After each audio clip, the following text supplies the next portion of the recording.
Gold trusted gold buyers మీరు తాకట్టు పెట్టిన బంగారాన్ని విడిపించి ఈ రోజు ఉన్న మార్కెట్ ధరకు కొనబడను.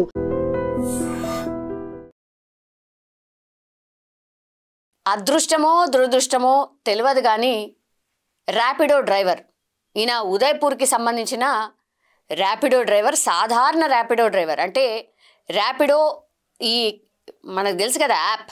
సో అందులో రైడ్లు చేసుకుంటూ బతికే వ్యక్తి.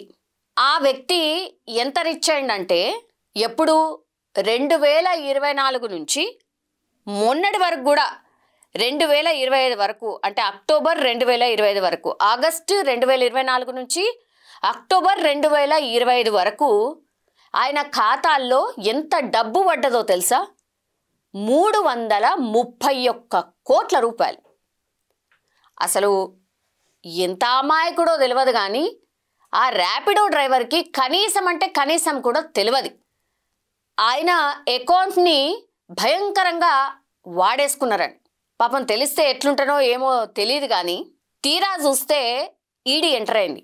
అసలు గింతగానం డబ్బు ఏడుకెళ్ళి వస్తుంది? 331 కోట్ల లావాదేవీలు ఈ అకౌంట్కి ఎందుకు అవుతున్నాయి? ఉదయ్పూర్లో ఈ అకౌంట్ అసలు ఏంది కథ అని ఈడీ రంగంలోకి దిగింది.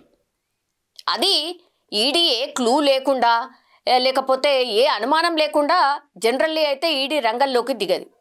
యాక్చువల్లీ ఇది ఎక్కడ లింక్ అయిందంటే గుజరాత్కి సంబంధించిన ఒక వ్యాపారవేత్త వాళ్ళ పెళ్లి కోసమనో లేకపోతే ఇతరత్ర అవసరాల కోసమనో హ్యాపీగా ఈ అకౌంట్ని మ్యూల్ అకౌంట్, అంటే జనరల్లీ ఈ అకౌంట్ని ఎందుకు వాడుతూ ఉంటారంటే ఇట్లనే ఇల్లీగల్ యాక్టివిటీస్ కోసం ఇంతింత డబ్బు వాళ్ళ అకౌంట్లో పడితే ఈడీ ఎంటర్ అవుతుందని వాళ్ళకి తెలుసు. అందుకని ఏం చేసిర్రు, ఒక అమాయకుడు అకౌంట్, ర్యాపిడో డ్రైవర్కి సంబంధించిన అకౌంట్ని చూస్ చేసుకున్నారు. దీన్ని మ్యూల్ అకౌంట్ అంటారు. జనరల్లీ అయితే ఈ ర్యాపిడో డ్రైవర్ ఎవరైతే ఉన్నారో ఆయనకు తెలిసన్నా జరగాలి, లేకపోతే తెలియకుండానే వాళ్ళ అకౌంట్ని వాడుకోవచ్చు అన్నమాట. మరి ఎందుకని ఈ అకౌంట్ని చూస్ చేసుకున్నారు? ఈ ర్యాపిడో డ్రైవర్ని గమనించి ఇదంతా చేసిండ్రా ఏందా తెలీదు. బట్ ఈ ర్యాపిడో డ్రైవర్ ఉన్నదేమో ఉదయ్పూర్లో.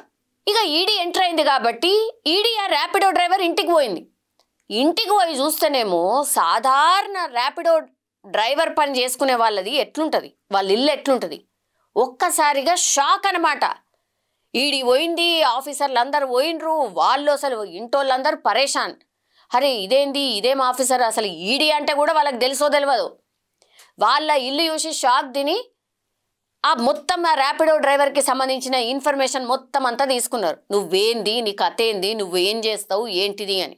ఇదంతా వాళ్ళు తీసుకున్న తర్వాత ఆయన అకౌంట్లో, ఇగో నీ బాబు నీ అకౌంట్లో గిన్ని డబ్బులు ఉన్నాయి, అసలు నీకు ముచ్చట తెలుసా అని అడిగిరట. ఆయన నోరెళ్ళబెట్టి ఎన్ని సున్నాలో కూడా తెలియదు సార్, 331 కోట్లు అంటే ఎన్ని పైసలో కూడా లెక్క పెట్టుకోతందుకు ఎన్ని రోజులు పడుతుందో కూడా తెలియదు సార్.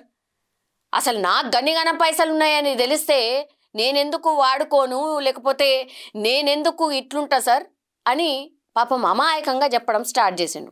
ఈడీ అధికారులకు సినిమా అర్థమైపోయింది. అచ్చా ఈయనది అసలు ఏమీ లేదు, ఈయన అకౌంట్ని మ్యూల్ అకౌంట్ లాగా వాడుకున్నారు, బిందాస్గా అమాయకుడిని చేసి ఆయన అకౌంట్లోకి డబ్బులన్నీ ట్రాన్స్ఫర్ చేసి మళ్ళా ఆ అకౌంట్ల నుంచి డబ్బులు ఎక్కడెక్కడికైతే ట్రాన్స్ఫర్ చేయాలో అవన్నీ చేసిరు. సో ఒక పెళ్లికి సంబంధించిన వేడుక కోసం ఈ డబ్బుల్ని వాడినరు. అట్లాగే ఈ అకౌంట్లో ఎప్పుడైతే డబ్బుల ట్రాన్సాక్షన్ అంతా మొత్తం అంతా లిస్ట్, అంటే మొత్తం అంతా లిస్ట్ అంతా తీసుకుంటుంది కదా ఈడీ, తీసుకున్న తర్వాత ఒక అకౌంట్, అంటే ఈ ట్రాన్సాక్షన్స్ ఈ అకౌంట్ నుంచి చేసిన వ్యక్తి అకౌంట్ 1xBet యాప్కి, అంటే ఇది గేమింగ్ యాప్కి సంబంధించిన యాప్, ఆ యాప్కి కూడా లింక్ అయి ఉందట. ఇక గేమింగ్ యాప్ గురించి మనకు తెలుసు కదా, గేమింగ్ యాప్ ఇల్లీగల్, అసలు ఎవరు వాడడానికి కూడా లేదు, ఆడడానికి కూడా లేదు. అట్లాంటిది ఏకంగా ఒక అకౌంట్ని సెర్చ్ చేస్తే ఇందులో నుంచి ట్రాన్సాక్షన్ చేసిన వ్యక్తి డైరెక్ట్గా ఒక గేమింగ్ యాప్కి కూడా కనెక్ట్ అయి ఉన్నాడు. సో పూర్తిగా ఇప్పుడు దర్యాప్తు చేస్తే మరి ఎవరెవరి పేర్లు బయటకు వస్తాయో ఏందో తెలియదు కానీ పెద్ద పెద్ద తలకాయలే ఇన్వాల్వ్ అయినట్టు స్పష్టంగా అర్థమైంది ఈడీకి. ఇదంతా మూలం ఎందుకు అనంటే ఇక్కడ ఉదయ్పూర్లోనే నేత్ర మంతెన వంశీ గాదిరాజుల పెళ్లి ఇక మామూలుగా కాదు, అంగరంగ వైభవం జరిగింది. ఇక అందరు వివిఐపీస్ అందరు కూడా హాజరైనరు. ఈ అకౌంట్ని ఈ పెళ్లి వేడుక కోసం వాడుకున్నారు, విఐపీస్ కోసం రూమ్ బుకింగ్ కోసం వాడుకున్నారు, ఇంకా ఇతరత్ర అవసరాల కోసం వాడుకున్నారు.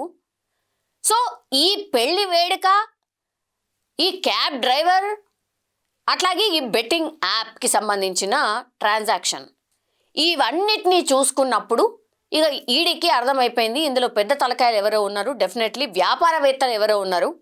సో ఈ పెళ్లి వేడుక ఎవరిది, ఏం కథ, వీళ్ళు మరి ఎందుకు ఈ డబ్బులన్నీ ఇలా కేడికెళ్ళి వచ్చినాయి ఏంది అనేది కూడా పూర్తి స్థాయిలో ఈడీ రంగంలోకి దిగి ఇప్పుడు దర్యాప్తు అయితే స్టార్ట్ చేసిన పరిస్థితి అయితే కనిపిస్తోంది. పాపం ఇప్పుడు వాళ్ళెటనవోని అంటే పెద్దోళ్ళు వాళ్ళకి ఏమున్నది, పెద్ద లాస్ కూడా కాదు, కానీ వాళ్ళకి ఎన్ని కోట్లు ఉంటే ఒక అకౌంట్ని ఇట్లా మ్యూల్ అకౌంట్ లాగా వాడుకొని ఉంటారు. కానీ పాపం అనిపించింది ఈ ర్యాపిడో డ్రైవర్ని ఆలోచిస్తే.